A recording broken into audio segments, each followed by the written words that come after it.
بسم اللہ الرحمن الرحیم۔ السلام علیکم۔ اندراج کے ساتھ میں ہوں ندیم آفتاب۔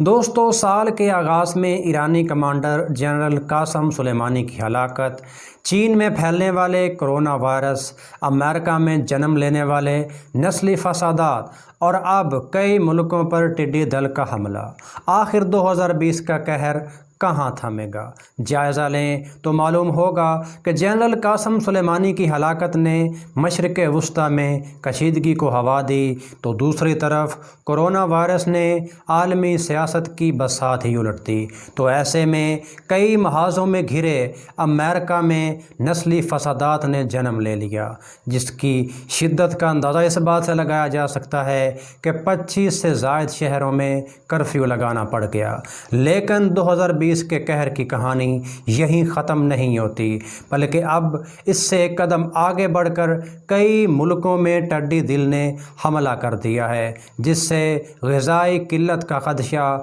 کئی گنا بڑھ گیا ہے۔ لیکن سوال یہ ہے کہ آخر یہ ٹڈیاں ہیں کیا، اور اب کی بار ان کا حملہ اتنا شدید کیوں ہے، اور وہ کون سے طریقے ہیں جن پر عمل کر کے ہم ان سے بچ سکتے ہیں؟ ان تمام چیزوں پہ بات کریں گے آج کے اندراج میں، ہمارے ساتھ رہیے۔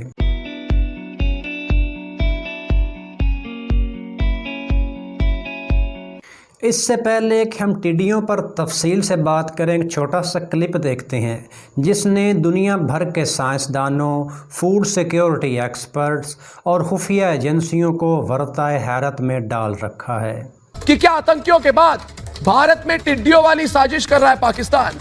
تو پاکستان اب ٹڈیوں کو آتنکی بنا کر بھارت بھیج رہا ہے۔ اور کیا پاکستان سے لڑنے کے لیے فوج نہیں، ٹڈیوں کے سہارے ہے پاکستان؟ یہ سوال صرف میں نہیں، آج پوچھتا ہے سارا بھارت۔ مطلب کچھ بھی اور کہیں بھی حد ہے ویسے، لیکن اس مضحکہ خیز آرگیومنٹ سے آگے بڑھتے ہیں اور جائزہ لیتے ہیں کہ ٹڈی دل کا سٹرکچر کیا ہے۔ ٹڈی دل یا انگلش میں کہیں تو لوکسٹس بنیادی طور پر صحراؤں میں پائے جانے والے کیڑے مکوڑے ہیں جو گراس ہاپرز اور کرکٹ سے مشابہت رکھتے ہیں۔ اگر سائنس کی زبان میں بات کریں تو ان کا تعلق کنگڈم انیمیلیا سے ہے اور ان کی فیملی کا نام ایکریڈوئڈ ہے۔ لیکن دو بنیادی خصوصیات جو انہیں کرکٹ اور گراس ہاپر سے جدا کرتی ہیں وہ ان کی رنگت اور ان کی ساخت کا بدل جانا ہے، یعنی یہ اپنا رنگ بھی اور اپنی ساخت بھی، بیہیویئر بھی، سب کچھ مکمل طور پر بدل سکتے ہیں۔ اور ان کی یہی خصوصیت یا ان کا یہ عمل ہی بنیادی طور پر انسانوں کے لیے نقصان دہ ہیں۔ اگر ان کے بیہیویئر کو تھوڑا سا ایکسپلور کریں تو معلوم ہوگا کہ یہ بنیادی طور پر دو فیزز میں ایگزسٹ کر سکتے ہیں۔ پہلا فیز جسے سولیٹری فیز کہا جاتا ہے اور دوسرا فیز جسے سوارمنگ فیز کہا جاتا ہے، یہ ان دو فیزز میں ایگزسٹ کر سکتے ہیں۔ اگر ان کے سولیٹری فیز کی بات کریں تو اس میں جس طرح سے باقی کیڑے مکوڑے، جس طرح سے گراس ہاپرز یا کرکٹ وغیرہ ہوتے ہیں، بالکل اسی طرح سے رہتے ہیں اور اپنی زندگی گزارتے ہیں، اور ان کا یہ فیز انسانوں کے لیے نقصان کا باعث نہیں بنتا۔ یہ عام طور پر سولیٹری فیز میں کچھ اس طرح سے دکھائی دیتے ہیں، یعنی ان کا رنگ کچھ اس انداز کا ہوتا ہے جس میں یہ ایگزسٹ کرتے ہیں، لیکن یہ ہمیشہ اس طرح سے نہیں رہتے، بلکہ اگر انہیں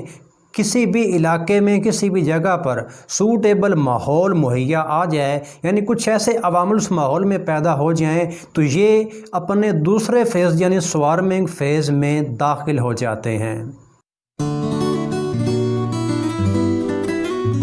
جس کے لیے جو ان کا مناسب ماحول ہے وہ کچھ اس قسم کا ہونا چاہیے کہ کسی بھی علاقے میں بارش ہوئی ہو، اس کے بعد مٹی موئسٹ ہو، یا کہہ لیں کہ ریتلا جو علاقہ ہے اس قسم کا علاقہ ہو، اور اس کے بعد وہاں قدرتی طور پر سبزہ اگایا ہو۔ تو اس قسم کا ماحول انہیں کسی بھی علاقے میں اگر مہیا آ جائے تو ان کی افزائش میں بہت تیزی سے اضافہ ہو جاتا ہے، اور یہ اپنے سوارمنگ فیز میں آ جاتے ہیں، جس سے ان کا نہ صرف رنگ چینج ہو جاتا ہے بلکہ بلکہ ان کا بیہیویئر، ان کے کھانے کا انداز اور ان کے دماغ کا سائز بھی مکمل طور پر بدل جاتا ہے۔ اگر عام زبان میں کہیں تو یہ بالکل ایک نئے انداز کی مخلوق بن کر سامنے آ جاتے ہیں۔ اپنے سوارمنگ فیز میں ان کا رنگ کچھ اس طرح کا ہوتا ہے اور ان کا بیہیویئر مکمل طور پر بدل جاتا ہے جو ان کے سولیٹری فیز میں موجود ہوتا ہے، اور اس کے بعد جب یہ سوارمنگ فیز میں آتے ہیں یعنی ایک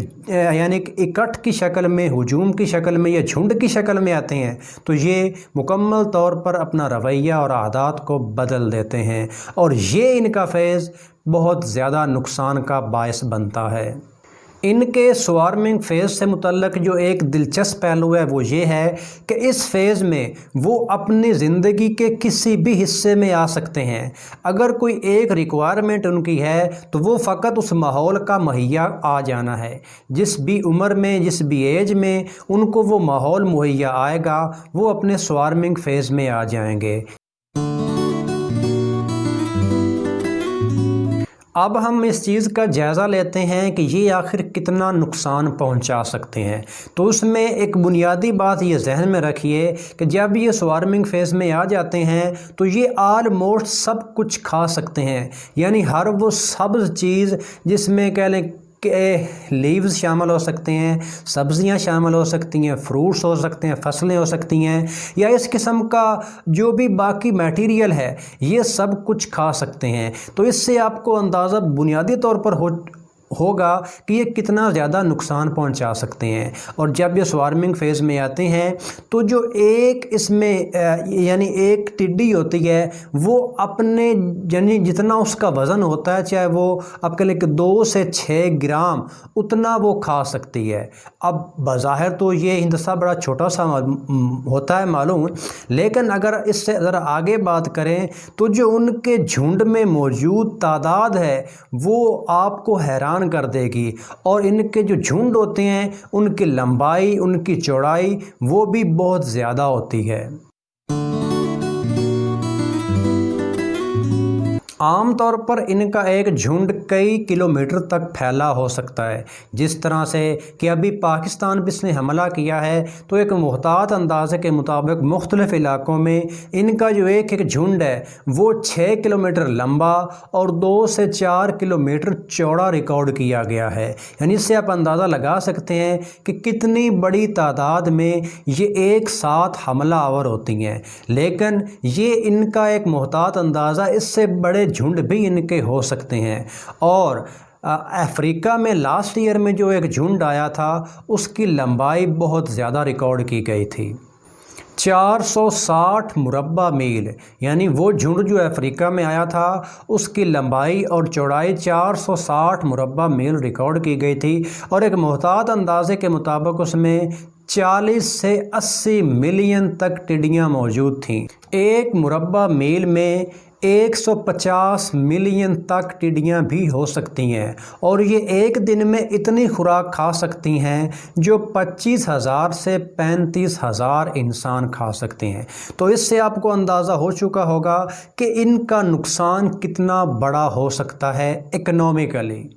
اور اس حوالے سے جو ان کا ایک خطرناک پہلو ہے وہ یہ ہے کہ یہ ایک دن میں کئی کلومیٹر کا سفر طے کر سکتی ہیں، یعنی اگر کسی ایک جگہ پہ وہ موجود ہیں اور وہاں پہ انہوں نے فصلوں کو نقصان پہنچایا ہے تو یہ اس سے آگے موو کر جاتی ہیں، اور ان کی سپیڈ 80 کلومیٹر سے 160 کلومیٹر اور بعض اندازوں میں اس سے بھی زیادہ ہو سکتی ہے۔ یعنی آپ اندازہ کر لیں کتنی بڑی تعداد ایک جگہ پہ موجود ہے، وہاں پہ فصلوں کو نقصان پہنچانے کے بعد وہ وہاں پہ رکتے نہیں ہیں بلکہ وہ اس سے آگے موو کر جاتے ہیں۔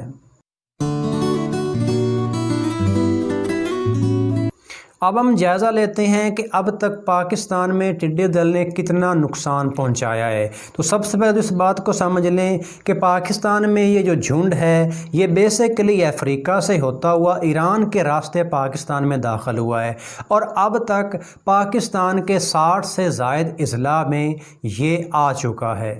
BBC کی ایک رپورٹ کے مطابق لودھرا میں صرف آدھے گھنٹے کے اندر ہی 60 ایکڑ سے زائد کپاس کی فصل کو اس نے مکمل طور پر ختم کر دیا۔ اس کے علاوہ اگر ملتان ڈویژن کی بات کریں تو وہاں پہ 2000 سے 2500 ایکڑ کو نقصان پہنچایا جا چکا ہے، اور اس کے علاوہ باقی جو 60 اضلاع ہیں اس میں بھی نقصان کا اندازہ اتنا ہی لگایا جا رہا ہے، جس سے ماہرین نے اس بات کا خدشہ ظاہر کیا ہے کہ اگر بر وقت ان کا علاج نہ کیا گیا تو غذائی قلت بھی پاکستان میں پیدا ہو سکتی ہے۔ تو جب ہم یہ بات کرتے ہیں کہ اگر ان پر قابو نہ پایا گیا تو یہاں پہ یہ سوال ہے کہ کیا ان پر قابو پایا جا سکتا ہے، اور وہ کون کون سے طریقے ہیں جن کو اپنا کر ان پر قابو پایا جا سکتا ہے۔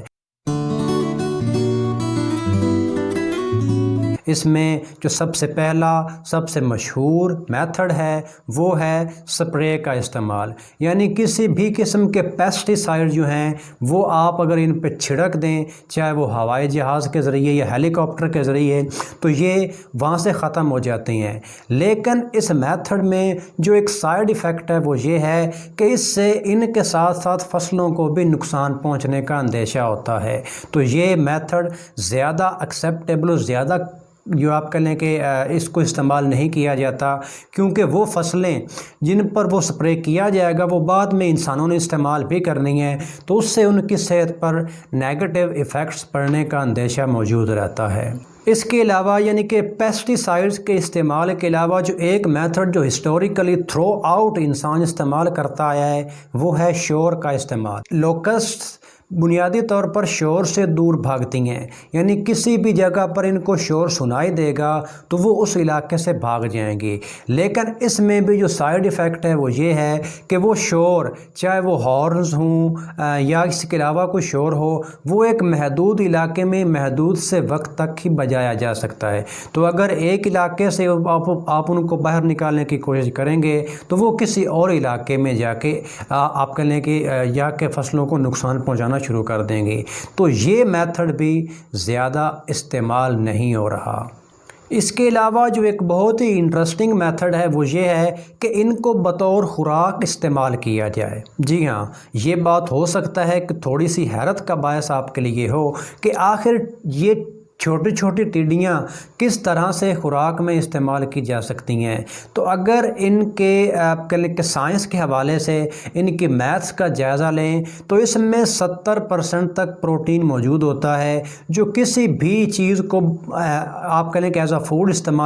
استعمال کرنے کے لیے بہت زیادہ مقدار ہوتی ہے۔ اور ویسے بھی اگر اسلام میں یا مختلف قسم کے ریلیجنز کی بات کریں تو اس میں ان کو کھانے سے منع نہیں کیا گیا۔ اور اگر ہسٹری کی بات کریں تو چونکہ پہلے بھی یہ آپ کہہ لیں کہ انسانوں کے دور میں مختلف قسم کے فصلوں کو نقصان پہنچاتی رہی ہیں، تو جب انسانوں کے پاس کھانے کو کچھ نہیں ہوتا تھا تو اس میں بطور خوراک یہ ٹڈیاں بھی استعمال کی جاتی رہی ہیں۔ تو یہ بھی ایک میتھڈ ہے ان کو ختم کرنے کا۔ لیکن اس میں جو سائیڈ ایفیکٹ ہے وہ یہ ہے کہ اتنی بڑی تعداد میں ٹڈیوں کو کھایا نہیں جا سکتا۔ اور اس کے علاوہ حال ہی میں پاکستان میں ایک بہت ہی یونیک قسم کا میتھڈ انٹروڈیوس کروایا گیا ہے جس سے عین ممکن ہے کہ ان کا خاتمہ ہو جائے۔ وہ یہ کہ جس طرح سے پہلے بات کی کہ سائنس کے حوالے سے جو ان کی میتھس ہیں اس میں ان میں 70% پروٹین ہے، یعنی ایک تو ان کو بطور خوراک استعمال کیا جا سکتا ہے، اس کے علاوہ ان کو ایز اے چکن فیڈ بھی استعمال کیا جاتا ہے، یعنی استعمال کیا جا سکتا ہے۔ کیونکہ اس سے پہلے جو آپ کہہ لیں کہ چکن فیڈ میں سویا بین استعمال کیا جاتا ہے اس میں 50% پروٹین ہوتا ہے، اور اس کے مقابلے میں جو لوکسٹس ہیں اس میں 70% کے قریب پروٹین ہوتا ہے۔ تو یہ ایک انوویٹو قسم کا میتھڈ ہے جس کو ابھی پاکستان میں چند محدود علاقوں میں اپنایا گیا ہے، اور اس کے ریزلٹس بہت ہی پازیٹیو نکل کر آئے ہیں۔ تو آخر پہ اب ہم اگر اس چیز کی طرف آئیں کہ اس میں سے رزلٹ کیا نکلتا ہے، تو پاکستان میں بھرپور کوشش کی جا رہی ہے کہ اس کو کسی انداز میں ختم کیا جائے، اور جو میتھڈ پاکستان میں استعمال ابھی ہو رہا ہے اب کہہ لیں کہ ایک لارج سکیل پہ، وہ ہے سپرے کا استعمال، لیکن اس کے شاید ابھی اتنے زیادہ اچھے اور ایفیکٹو رزلٹ جو ہیں وہ سامنے نہیں آئے۔ امید کی جا سکتی ہے کہ اس کے اچھے رزلٹ سامنے آئیں گے، کیونکہ اگر اچھے رزلٹ سامنے نہیں آتے تو اس سے ممکن ہے کہ پاکستان میں غذائی قلت پیدا ہو جائے۔ آج کے اندراج میں اتنا ہی، اس سے متعلق اگر آپ کے ذہن میں کوئی سوال ہو تو وہ آپ پوچھ سکتے ہیں۔ دس از ندیم آفتاب سائننگ آف۔ اللہ حافظ۔